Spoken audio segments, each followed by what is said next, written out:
మైతేయ్ cookie తెగల మధ్య చెలరేగిన అల్లర్లతో ఏడాదిన్నరగా అతలాకుతలమవుతున్న మణిపూర్ మళ్లీ అట్టుడుకుతోంది.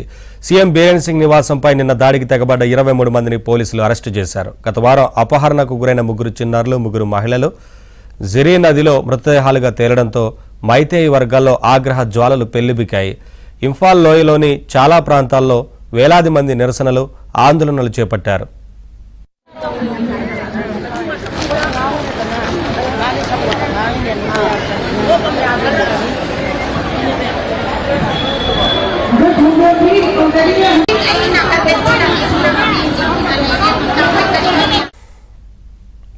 ఈ నిరసనల్లో భారీ స్థాయిలో హింస రాజుకుంది. 24 గంటల్లో హంతకులను అరెస్టు చేయాలని డిమాండ్ చేస్తూ మైతేయ్ వర్గాలు డిమాండ్ చేస్తున్నాయి. బాధితులకు న్యాయం చేయాలని కోరుతూ నిరసనలు కొనసాగుతున్నాయి.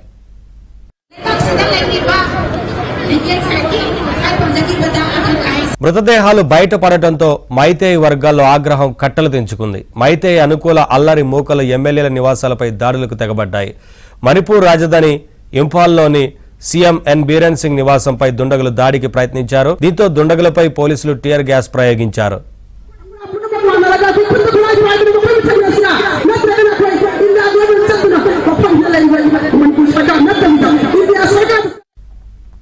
అంతకుముందు ఇంఫాల్ వెస్ట్ జిల్లాలోని సాగోల్ బండ్ ప్రాంతంలోని సీఎం బీరేన్ సింగ్ అల్లుడు బీజేపీ ఎమ్మెల్యే ఆర్కే ఇమో ఇంటి ముందు ధర్నా చేశారు.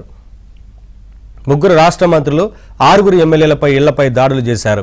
వారి ఇళ్లలోకి చొరబడి ఫర్నిచర్, వాహనాలను, ఇతర సామాగ్రిని తగలబెట్టారు. మణిపూర్ అల్లర్లపై కేంద్ర హోంశాఖ అప్రమత్తమైంది. హింసాత్మక చర్యలకు పాల్పడే వారిపై తీవ్ర చర్యలు తీసుకోవాలని భద్రతా బలగాలకు ఆదేశాలు జారీ చేసింది.